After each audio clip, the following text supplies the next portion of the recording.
ओम नमो भगवते वासुदेवाय।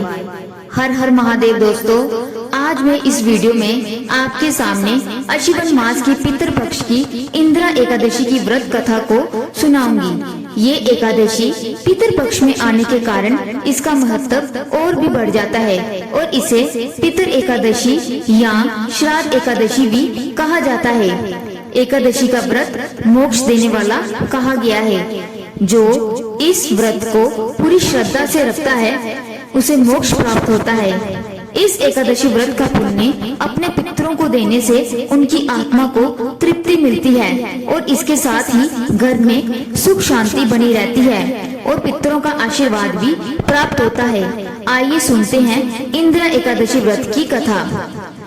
श्री युधिष्ठिर बोले कि हे भगवान, अब आप कृपा पूर्वक अश्विन मास की कृष्ण पक्ष की एकादशी की कथा को कहिए। इस एकादशी का नाम क्या है तथा इस एकादशी के व्रत करने से कौन कौन से फल मिलते हैं, सो सब समझाकर कहिए। इस पर श्री कृष्ण भगवान बोले कि हे राजन, अश्विन मास की कृष्ण पक्ष की एकादशी का नाम इंदिरा है। इस एकादशी के व्रत करने से समस्त पाप नष्ट हो जाते हैं। इस व्रत के करने से नरक में गए हुए पितरों का उद्धार होता है। हे राजन, इस एकादशी की कथा को सुनने मात्र से ही वाजपेयी यज्ञ का फल मिलता है। व्रत कथा। प्राचीन सतयुग में मस्ती नामक की नगरी में इंद्रसेन नाम का एक प्रतापी राजा राज्य करता था। वे पुत्र पौत्र धन धान्य आदि से परिपूर्ण और सैदव शत्रुओं का नाश करने वाला था।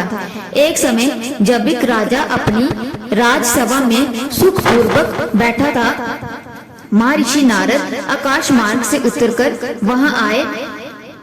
नारद जी ने को देखकर राजा आसन से उठा और अर्घ्य आदि से उनकी पूजा करके आसन दिया।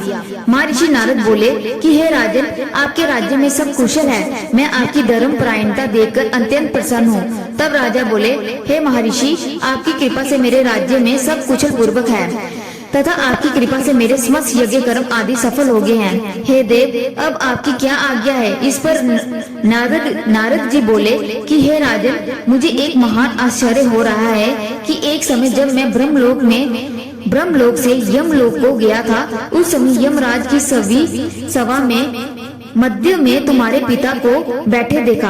तुम्हारे पिता महान ज्ञानी, दानी तथा धर्मात्मा थे। वे एकादशी के व्रत के बिगड़ जाने से यमलोक को गए हैं। तुम्हारे पिता मेरे द्वारा तुम्हारे लिए एक समाचार भेजा है कि आप मेरे पुत्र के पास जाएं। मेरे पुत्र का नाम इंद्रसेन है, जो कि मस्ती नाम की नगरी में राज्य करता है। मुझे किसी पूर्व जन्म के बुरे कर्म के कारण ही ये लोक मिला है। यदि मेरा पुत्र इंद्रसेन अश्विन मास की कृष्ण पक्ष की एकादशी का व्रत करे और उस व्रत के फल को मुझे दे तो मेरी मुक्ति हो जाएगी। इस लोक से छूटकर स्वर्ग लोक में वास करूंगा। जब राजा ने महर्षि नारद जी से ऐसा पिता के दुखपूर्ण वाक्यों को सुना तो उसे महान दुख हुआ और इंदिरा एकादशी के व्रत की विधि पूछने लगा कि हे नारद जी, अब आप मुझे इस एकादशी के व्रत की विधि बतलाइए। इस पर नारद जी बोले कि हे राजन, अश्विन मास की कृष्ण पक्ष की दशमी के दिन प्रातः काल श्रद्धा सहित स्नान करना चाहिए।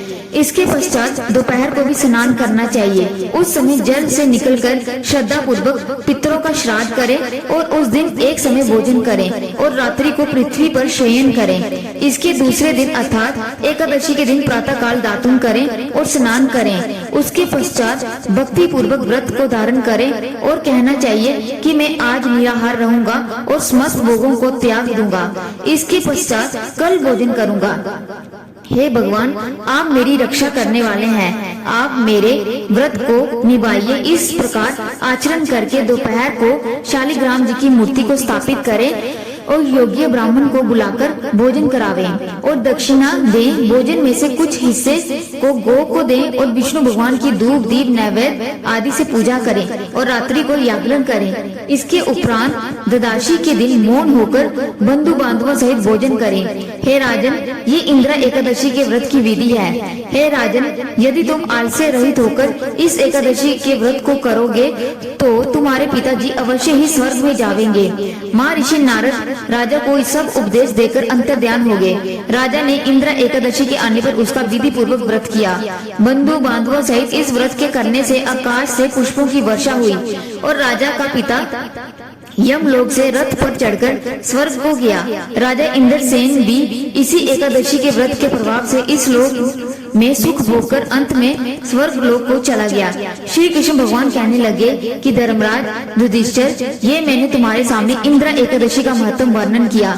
इस कथा के पढ़ने एवं सुनने मात्र से ही मनुष्य के समस्त पाप नष्ट हो जाते हैं और अंत में वे स्वर्ग लोक में जाकर वास करते हैं। अगर आपको मेरा वीडियो अच्छा लगा हो तो वीडियो को लाइक कर दे, शेयर कर दे और चैनल को सब्सक्राइब कर दे।